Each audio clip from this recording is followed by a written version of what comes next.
welcome back to my channel. Welcome to my channel if you have landed here for the very first time. Hope you subscribe to my channel, clicked on notification bell so you don't miss out any further updates. You can also follow me on my Instagram or my blog channel. दोनों के link होगा description box में. नमस्ते, this is Dvija और कैसे हैं आप? This is your sunshine in human form और आज हम देख रहे हैं.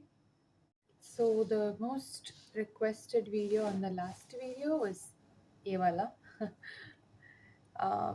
India's worst plane. Only mid-air collision जिससे pronounce करते हो in history. My. Oof. Anyway, fingers crossed ये video जाएगा रहेगा and we learn something valuable again today. Okay, let's go. Let's get it. A little scared to do anything that's a little bit tragic, but we'll give it a go. Playing. नमस्कार दोस्तों, 12 नवंबर 1996 दोपहर के 3:55 Kazakhstan देश में एक शहर है Shymkent नाम से।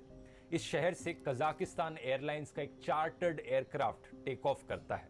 ये विमान नई दिल्ली जा रहा है। इसमें कई सारे छोटे ट्रेडर्स बैठे हैं पड़ोस के किर्गिस्तान देश से, जो इंडिया जा रहे हैं वूल खरीदने के लिए, जिसे वापस लाकर सेंट्रल एशियन बाजारों में बेच सकें। उसी समय दिल्ली के इंदिरा गांधी इंटरनेशनल एयरपोर्ट पे एक सऊदी अरेबियन एयरलाइंस की फ्लाइट तैयार हो रही है टेक ऑफ करने के लिए। इस फ्लाइट में 312 पैसेंजर्स बैठे हैं, जिनमें से 231 इंडियंस हैं। ये ब्लू कॉलर वर्कर्स हैं, जो कंस्ट्रक्शन वर्कर्स हो गए या डोमेस्टिक एम्प्लॉयज हो गए। ये सऊदी अरेबिया जा रहे हैं काम ढूंढने के लिए, जिससे कि अपने परिवारों के लिए पैसे वापस भेज सकें। शाम के 6:33 सऊदी अरेबियन एयरलाइंस की ये फ्लाइट टेक ऑफ करती है दिल्ली एयरपोर्ट से। इसी शाम air traffic controller V K Datta duty पर हैं। ये दोनों सऊदी और कजाक विमानों से कम्युनिकेट करने लग रहे हैं और उन्हें गाइड करने लग रहे हैं। इन्होंने ही सऊदी वाले एयरप्लेन को क्लियरेंस दी कि वो टेक ऑफ कर सकते हैं दिल्ली एयरपोर्ट से। कुछ मिनटों बाद सऊदी में बैठे पायलट्स रिपोर्ट करते हैं इन्हें कि सऊदी वाला जो प्लेन है वो 10,000 फीट की हाइट तक पहुंच चुका है। वो इनसे क्लियरेंस रिक्वेस्ट करते हैं कि क्या वो 14,000 फीट की हाइट तक जा सकते हैं। दत्ता इस परमिशन को ग्रांट कर देते हैं। दूसरी तरफ कजाक वाला एरोप्लेन लैंड करना चाह रहा है। दत्ता कजाक वाले एरोप्लेन से कहते हैं कि वो 15,000 फीट की हाइट पर रहें, उससे ज्यादा नीचे ना उतरे, क्योंकि ये 14,000 फीट की हाइट पर ये सऊदी वाला एरोप्लेन है।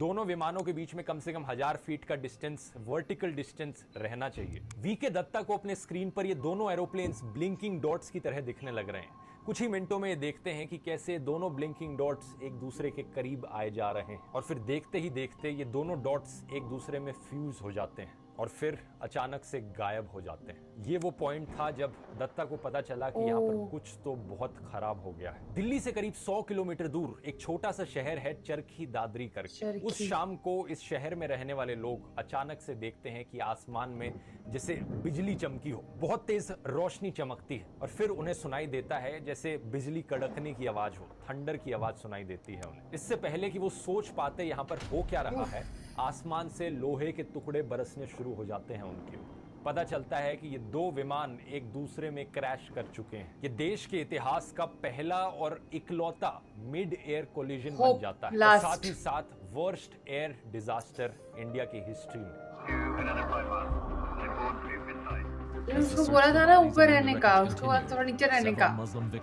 कैसे हो गया?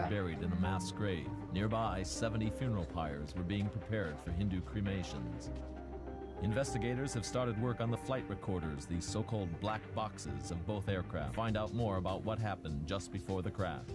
Even as a judicial inquiry ordered by the Prime Minister, Mr. Deve Gowda, begins its probe into the disaster, experts are looking at various theories that could have caused the tragedy. The radar which we have today in Delhi is a primary radar, and it's a fairly old one.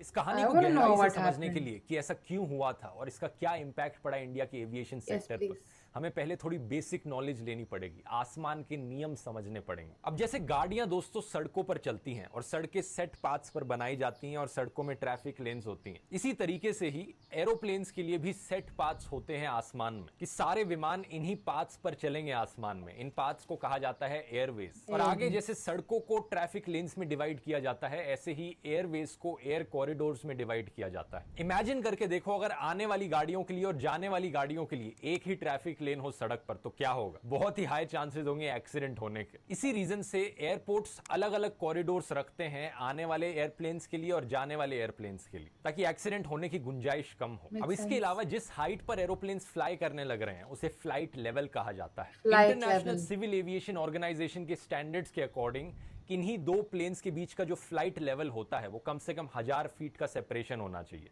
तो एक aeroplane दूसरे aeroplane से vertically कम से कम 1000 feet दूर होना चाहिए। इसके अलावा हर एरोप्लेन के चारों तरफ 14 किलोमीटर का रेडियस होना चाहिए सेफ्टी के लिए। तो ये गेम के बेसिक रूल्स हैं यहाँ पर। और अगला सवाल ये उठता है, ये कौन इंश्योर करेगा कि इन रूल्स को फॉलो किया जा रहा है सारे एरोप्लेन्स के द्वारा? ये इंश्योर किया जाता है एयर ट्रैफिक कंट्रोलर्स के द्वारा, यानी एटीसीज के द्वारा। जमीन पर बैठे एटीसीज हमेशा मॉनिटर करके रखते हैं कि जो भी एरोप्लेन्स आसमान में हैं वो किस पोजीशन पर हैं, कितनी स्पीड से चलने लग रहे हैं और कितने ऑल्टीट्यूड पर हैं, कितनी हाइट पर हैं। ये सब चेक करना बहुत जरूरी होता है ताकि सारे एरोप्लेन्स को सेफ रखा जा सके। एयर ट्रैफिक कंट्रोलर्स को अपने स्क्रीन पर ये चीज दिखती है ब्लिंकिंग डॉट्स की तरह, सारे एरोप्लेन्स ब्लिंकिंग डॉट्स की तरह दिखते हैं। और अब अगला सवाल यहाँ पर ये उठता है कि एयर ट्रैफिक कंट्रोलर्स को ये इन्फॉर्मेशन मिल कैसे पाती है कि ये सारे प्लेन्स कहां पर है? उन्हें ये इन्फॉर्मेशन मिलती है रेडार से। रेडार बेसिकली एक ऐसा डिवाइस है जो रेडियो वेव्स का इस्तेमाल करता है दूर मौजूद ऑब्जेक्ट्स को डिटेक्ट करने के लिए। अब रेडार से ना सिर्फ एरोप्लेन, स्पेसक्राफ्ट्स बल्कि टोर्नेडोज को भी डिटेक्ट किया जा सकता है। लेकिन जिन रेडार्स का इस्तेमाल किया जाता है एरोप्लेन्स को डिटेक्ट करने के लिए, उन्हें हम दो भागों में बांट सकते हैं, प्राइमरी रेडार्स और सेकेंडरी रेडार्स। प्राइमरी रेडार एक ऐसा सिस्टम है जिसमें दुनिया भर में जमीन पर स्ट्रैटेजिक लोकेशंस पर कुछ एंटीनास को लगाया गया है। वो एंटीनास रेडियो वेव्स भेजते हैं और वो रेडियो वेव्स जब एरोप्लेन से रिफ्लेक्ट होकर वापस आती हैं तो टाइम देखा जाता है, जिसके बेसिस पर डिस्टेंस को कैलकुलेट किया जाता है। प्राइमरी रेडार्स डिस्टेंस बता सकते हैं एरोप्लेन का हॉरिजॉन्टली, लेकिन वर्टिकली नहीं बता सकते कि वो एरोप्लेन कितनी हाइट पर है। वर्टिकल डिस्टेंस बताने के लिए सेकेंडरी रेडार का इस्तेमाल किया जाता है और ये थोड़ी कॉम्प्लेक्स टेक्नोलॉजी है। इसमें एक ट्रांसपॉन्डर लगाया जाता है एरोप्लेन के ऊपर और जो भी प्राइमरी एंटीना से सिग्नल्स आ रहे हैं रेडियो वेव्स के, ये ट्रांसपॉन्डर उन सिग्नल्स को कैच करता है और रिस्पॉन्ड करता है अपने सिग्नल्स से। इस तरीके से ये और ज्यादा इंफॉर्मेशन प्रोवाइड करता है एक फ्लाइट की पोजीशन के बारे में और ज्यादा रिलायबल इंफॉर्मेशन प्रोवाइड करता है। अब बात क्या है दोस्तों, इस सेकेंडरी रेडार की टेक्नोलॉजी काफी नई है। 1990s के समय में जिस टाइम पे ये इंसिडेंट हुआ था, उस समय में सेकेंडरी रेडार की टेक्नोलॉजी नहीं इस्तेमाल की जाती थी। जो एयर ट्रैफिक कंट्रोलर्स थे वो सिर्फ प्राइमरी रेडार के डेटा पर रिलाई करते थे और प्राइमरी रेडार का डेटा इतना ज्यादा रिलायबल नहीं होता था, उससे सिर्फ अप्रोक्सीमेट डिस्टेंस पता लग सकता था दो प्लेन्स के बीच में। उस समय में एग्जैक्ट ऑल्टीट्यूड पता लगाने के लिए air traffic controllers constantly pilot से कम्युनिकेट करते थे, बात करते थे और पायलट्स उन्हें ऑल्टीट्यूड की इंफॉर्मेशन बताते थे। उसके बाद एटीसीज लिटरली हाथ से हाइट के पैरामीटर, स्पीड के पैरामीटर्स लिखते थे और कैलकुलेट करते थे मैनुअली और फिर फ्लाइट पाथ चार्ट करते थे। इमेजिन कर सकते हो दिल्ली जैसे बिजी एयरपोर्ट पर जहां पर 20-30 फ्लाइट्स एक साथ लैंड कर रही हैं, उतर रही हैं, कितना हेडेक वाला काम होता होगा ये एयर ट्रैफिक कंट्रोलर्स के लिए। बहुत ही स्ट्रेसफुल जॉब थी। जॉब तो ये आज भी काफी स्ट्रेसफुल है, लेकिन उस जमाने में और भी ज्यादा स्ट्रेसफुल हुआ करती थी। और ऐसा भी नहीं है कि हमारे एटीसीज ट्रेंड नहीं होते थे, उन्हें अच्छी ट्रेनिंग मिलती थी, बहुत एजुकेटेड लोग थे वो, लेकिन एक पॉइंट ऑफ टाइम के बाद किसी भी इंसान के लिए वर्कलोड और स्ट्रेस बहुत ज्यादा हो जाता है। दिल्ली एयरपोर्ट के डेप्यूटी डायरेक्टर जीएस आहूजा ने एक बार कहा था कि peak hours per traffic control rooms के अंदर जो टेंशन होती थी वो बिल्कुल दम घुटने वाली होती थी। यही रीजन है कि 1990s के एक समय पर एटीसीज को, एयर ट्रैफिक कंट्रोलर्स को दुनिया की सबसे स्ट्रेसफुल जॉब माना जाता था। डॉक्टर से भी ज्यादा स्ट्रेसफुल, रेस कार ड्राइवर से भी ज्यादा स्ट्रेसफुल। यही कहानी इंडिया में भी थी। एटीसीज की जॉब बहुत बहुत ज्यादा स्ट्रेसफुल थी। 12 नवंबर की उस शाम को किससे क्या गलती हुई कि इतना बड़ा डिजास्टर हो गया, दो प्लेन एक दूसरे में क्रैश कर गए। तो बात यह है दोस्तों कि एक्सीडेंट्स को लेकर एक बड़ी पॉपुलर थ्योरी बताई जाती है, the Swiss cheese model. Swiss cheese को आप जानते हैं, ऐसी दिखती है स्विस चीज जिसके अंदर काफी सारे होल्स होते हैं। अगर आप इन चीज के टुकड़ों को एक के ऊपर एक स्टैक करके रखोगे तो ये जो सारे होल्स होते हैं ये एक दूसरे से मैच नहीं करेंगे। इस चीज के आप आर पार नहीं देख पाएंगे क्योंकि सारे होल्स एक के ऊपर एक अलाइन करें, इसकी पॉसिबिलिटी होने की बहुत ही नेग्लिजिबल है। क्योंकि अगर एक होल भी अलाइन नहीं करता तो आप आर पार नहीं देख पाएंगे, कोई चीज आर पार नहीं निकाल पाएंगे स्विस चीज के। अब एक्सीडेंट्स के साथ भी कहा जाता है कि सेम चीज होती है।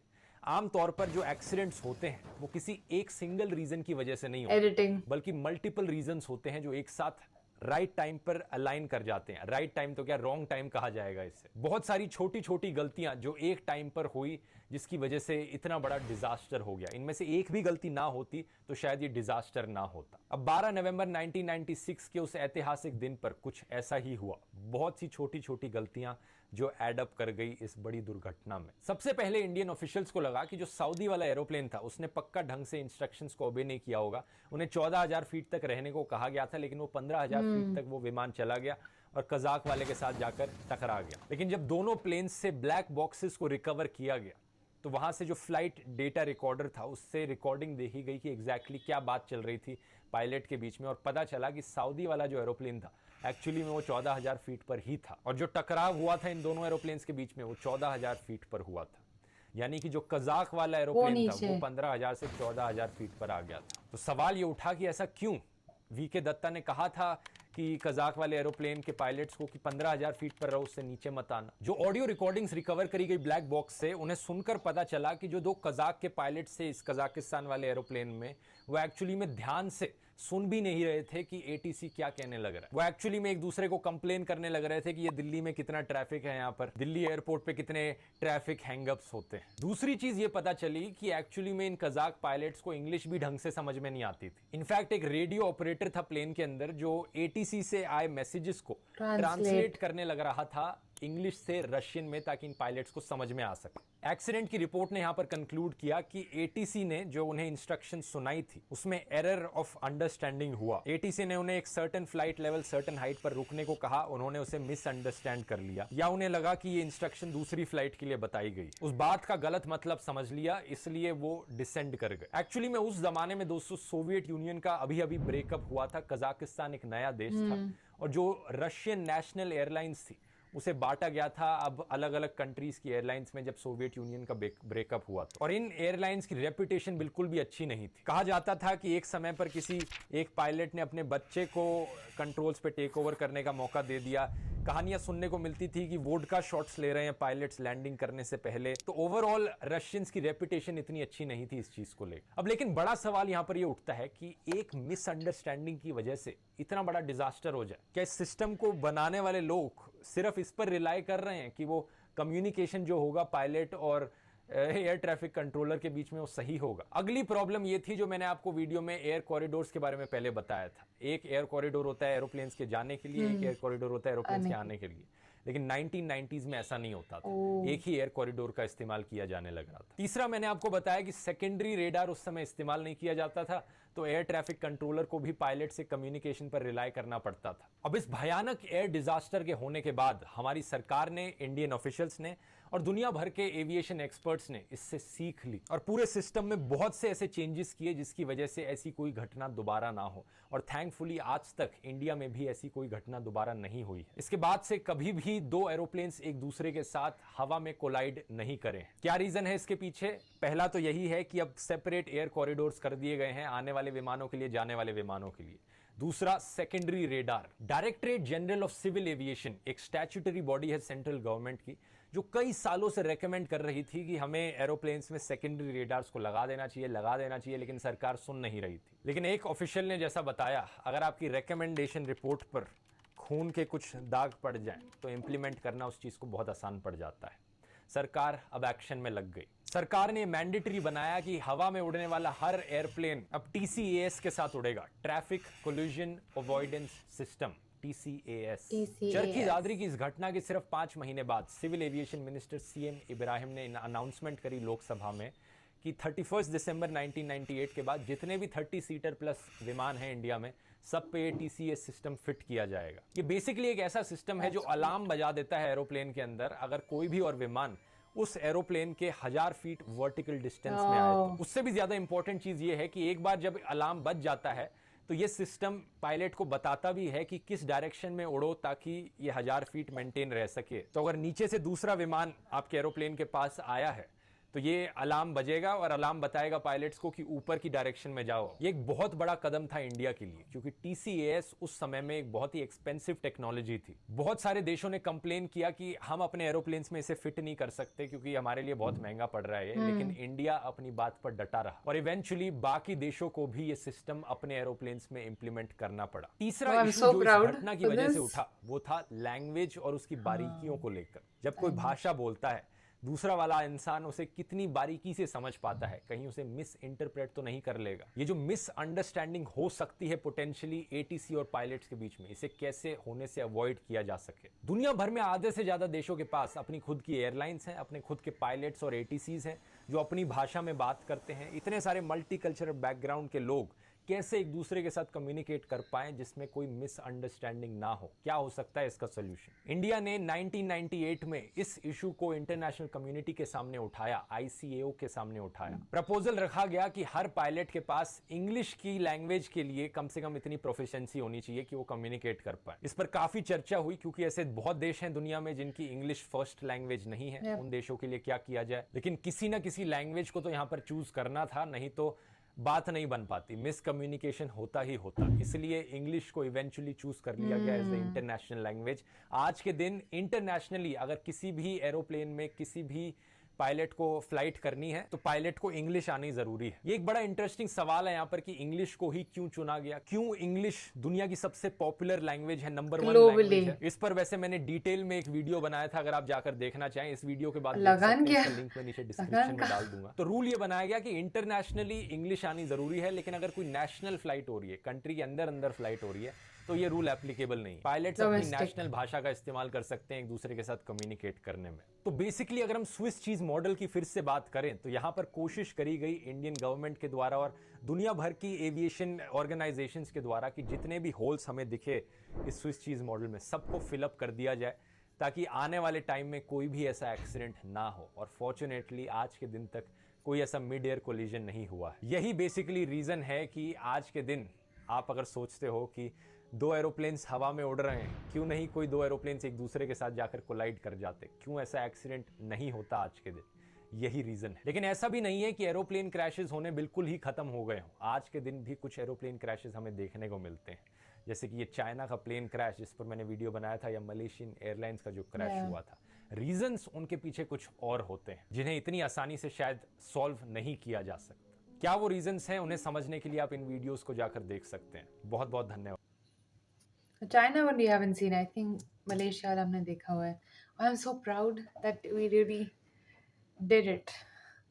ये होता है ना, change इसी तरह से आता है when someone is actually putting efforts for it and they're not consistently doing it. See, efforts तो सब डाल सकते हैं, ठीक है, कितने टाइम तक तुम डाल रहे हो, it's like motivation तो ठीक है, लेकिन discipline और consistency नहीं है तो कुछ भी नहीं आएगा तुम्हारे साथ, ना कुछ तुम्हारे पास आएगा, nor you can do anything about it. So if consistently you are doing the same thing over and over again, that's when you think कि कुछ हो सकेगा. And they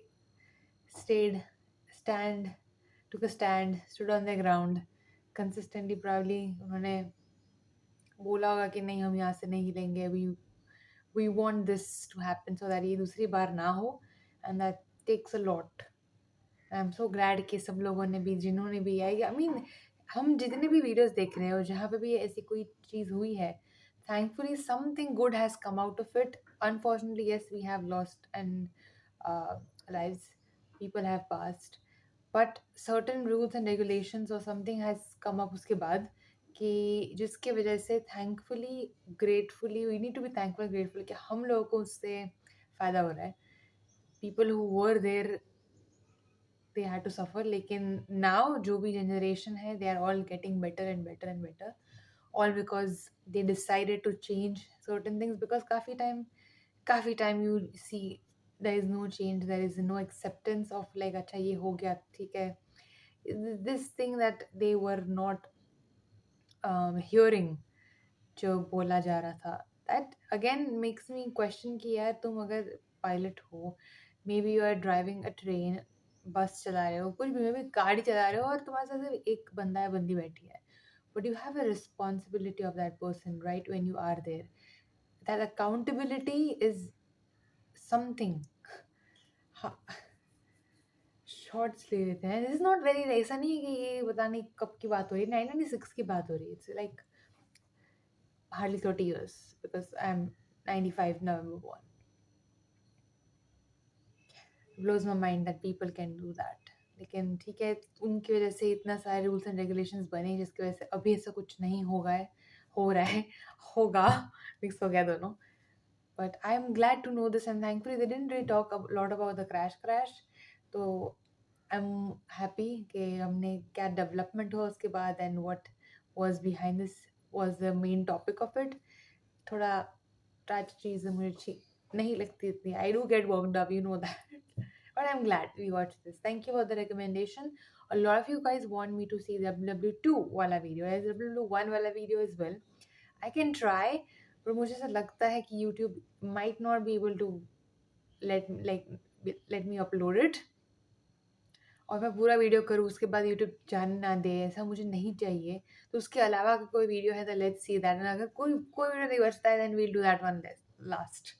for now let me know some other video. We keep that on the side because I'm scared and I don't want to lose the channel and you guys. So please help me out with that. And I will see you guys next time. Bye, babies.